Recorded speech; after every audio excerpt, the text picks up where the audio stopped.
आप देख रहे हैं educationbeats.com और मैं हूं आपके साथ आंचल श्रीवास्तव। तो आज मैं आप सबको एक ऐसे महान स्वतंत्रता सेनानी के बारे में बताना चाहती हूं जिन्होंने काकोरी कांड में अहम भूमिका निभाई, जिनका आज ही के दिन जन्मदिन है, जिनका नाम है अशफाक उल्लाह खां। तो आइए जानते हैं। आज अशफाक उल्लाह खां का जन्मदिन है। उनका नाम भारत के उन क्रांतिकारियों में गिना जाता है जिन्होंने देश की आज़ादी के लिए हंसते हंसते अपने प्राण न्यौछावर कर दिए।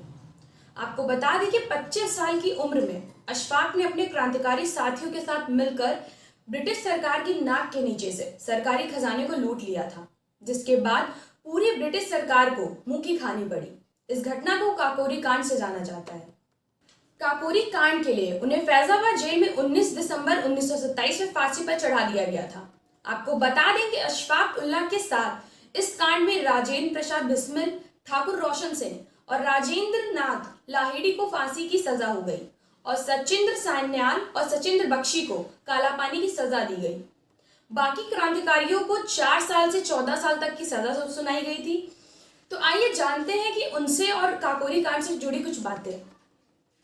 अशफाक उल्लाह खां का जन्म 22 अक्टूबर 1900 में उत्तर प्रदेश में शाहजहांपुर जिले के शहीदगढ़ में हुआ था। पिता एक पठान परिवार से ताल्लुक रखते थे। परिवार के सभी लोग सरकारी नौकरी में थे, लेकिन अशफाक बचपन से ही देश के लिए कुछ करना चाहते थे।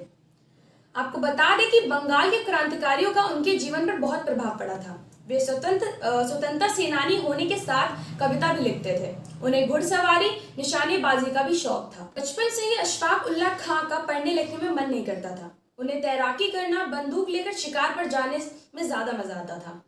ये सच था कि वह पढ़ने लिखने में अपनी रुचि नहीं दिखाते थे, लेकिन देश की भलाई के लिए किए जाने वाले आंदोलनों की कथाएं, कहानियों में वह बड़ी रुचि रखते थे। उन्होंने काफी अच्छी कविताएं लिखी, जिसमें वह कविता में अपना अपमान हसरत लिखा करते थे। वह अपने लिए कविता लिखते थे। उनके मन में अपनी कविताओं को प्रकाशित करवाने की कोई चेष्टा नहीं थी। उनकी लिखी हुई कविताएं अदालत आते जाते समय अक्सर काकोरी कांड में क्रांतिकारी गाया करते थे। तो चलिए अब हम आपको बताते हैं कि काकोरी कांड के बारे में, कि कैसे लूटा था सरकारी खजाना। महात्मा गांधी का प्रभाव अशफाक उल्लाह खां के जीवन पर शुरू से ही था।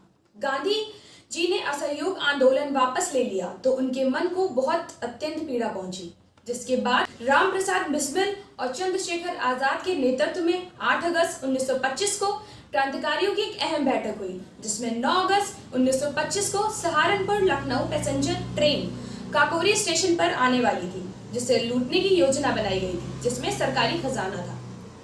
क्रांतिकारी जिस धन को लूटना चाहते थे, दरअसल वह धन अंग्रेजों ने ही भारतीयों से हड़पा था।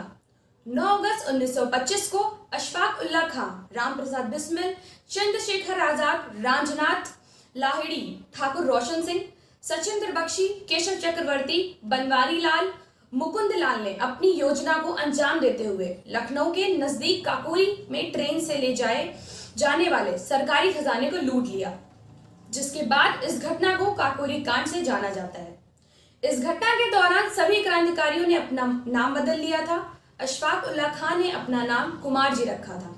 जैसे ही ब्रिटिश सरकार को इस घटना के बारे में मालूम चला तो वो पागल सी हो गई, जिसके बाद कई निर्देशों को पकड़कर जेलों में ठूस दिया गया। इस घटना के बाद ब्रिटिश सरकार ने एक एक कर सभी क्रांतिकारियों को पकड़ लिया था, लेकिन चंद्रशेखर आजाद और अशफाक उल्लाह खां पुलिस के हाथ नहीं आए। आपको बता दें कि 26 सितंबर 1925 के दिन हिंदुस्तान रिपब्लिकेशन एसोसिएशन के कुल 40 क्रांतिकारियों को गिरफ्तार कर लिया गया। उनके खिलाफ राजद्रोह करने, सशस्त्र युद्ध छेड़ने, सरकारी खजाना लूटने और मुसाफिरी की हत्या करने का मुकदमा चलाया गया।